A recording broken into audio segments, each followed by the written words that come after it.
Dr. Kemi for Kemi Talks Media. It's Tuesday, the 21st of January, 2025. President Donald Trump has been sworn in and he has signed almost 100 executive orders. It's a lot. All the promises he kept. But I want to tell you about this one, very important, immigration. All right? There were four key things he said, in immigration. Out of the 100 executive orders, 10 of them were immigration, and there were four key things. The first one, there's going to be an immediate national emergency at the border.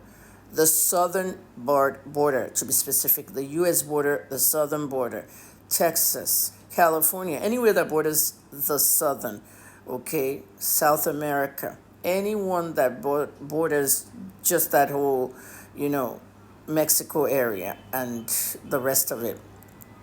Now, national emergency at the southern border means he's sending troops there. So it's not just going to be CBP, Custom and Border Patrol. They're already overwhelmed. President Trump is sending troops there, Army.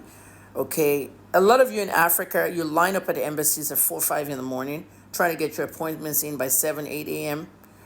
And you fill forms, you pay fees and all. But some people are on the southern border and they want to come in through the back door. That's what President Trump doesn't want. And I'm supporting him for that. Everybody must go through the process. Even people that file asylum in the United States, they still come through the front door.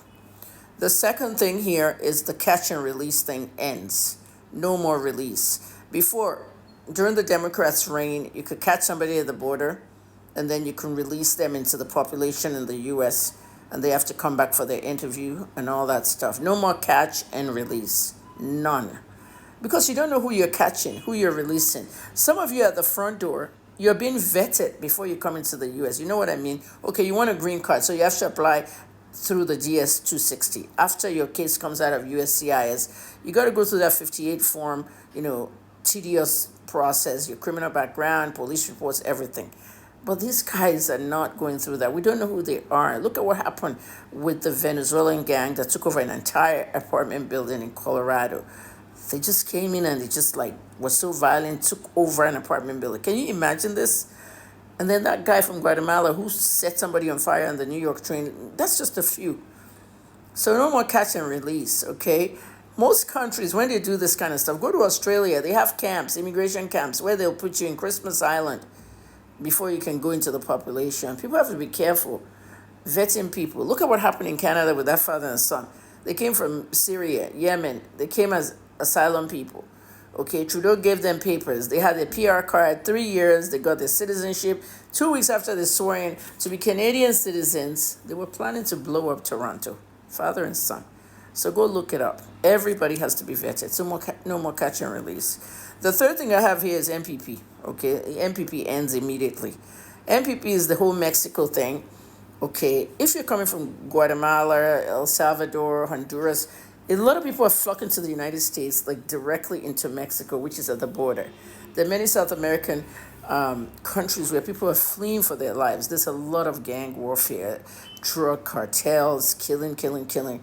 So they're coming towards Mexico. Now with the Democrats, okay, the Democrats basically let some of them in and then they'll have their appointments and they have to show up back for their appointments. Okay, and this is what the problem is.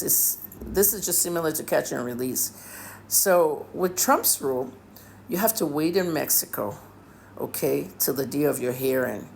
You have to remain in Mexico if you're filing asylum. You can still file asylum into the United States, saying you're fleeing your country because of dangerous gangs and killer gangs and all that.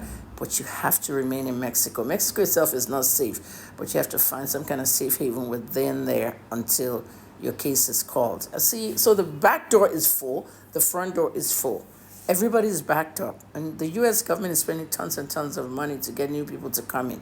They're trying to vet everybody. Make sure you're not a criminal that will kill people and all. We've seen innocent Americans killed a lot. Okay. Now the final one, the fourth one here, is the best one. I love this one. Okay. President Trump is going to fight crime and directly with immigration. He has enacted a law. Let me tell you something. The United States is going to be 250 years old this year, July 4th, 2025. When the founding fathers in Philadelphia signed all these amendments, and I went to school in Philadelphia, so I know the history of this very well. Okay, there were some laws that were invoked that maybe those laws didn't work anymore and they faded away and all that. Donald Trump invoked the Alien Enemies Act of 1798. America has that. I've checked it all out. The Alien Enemies Act of 1798, like aliens. Okay, we're not talking about UFOs. We're talking about foreigners who are enemies and they want to come into America and destroy America, its infrastructure, and whatnot, and the people. You can actually come to America and destroy the infrastructure without even touching the people, and you can ruin that country. So Trump has invoked the Aliens Enemies Act of 1798, which says, drug cartels, he made them terrorist organization. Okay, well, thank God, Nigeria is no longer a terrorist organization for Trump. Mr. Trump banned us for 4 years because of our Muslim leaders and all those people killing Christians and all that. Many people couldn't get their green cards. They were backed up. This stuff was bad. So we're not in all those crazy lists anymore, we thank God. But President Trump has now made drug cartels terrorist organizations and drug gangs. So drug cartels, drug gangs, same thing. They're now terrorist organizations. And it means that they're going to fight ground and air. Okay, I don't like drugs. I'm a drug abuse activist, advocate. I did maybe almost 2 years with the NDLEA, the Nigerian National Drug Law Enforcement Agency, educating everybody in Nigeria about drug abuse prevention. And if you remember how I got my green card in 1997, that was through my work, volunteering as a drug abuse specialist and expert in Baltimore. We created that Believe program. I did a lot of programs at Johns Hopkins as the outpatient pharmacy director in the community. And I somehow got the attention of all the lawmakers. I got awards from the mayor, the governor, Governor Glendening, Mayor Kurt Schmoe, County Executive Dr. Ruppersberger, and President Bill Clinton. So they honored me, the United States Department of Justice, INS, Immigration and Naturalization Service. I got my green card in 24 hours in 1997, and the rest is history.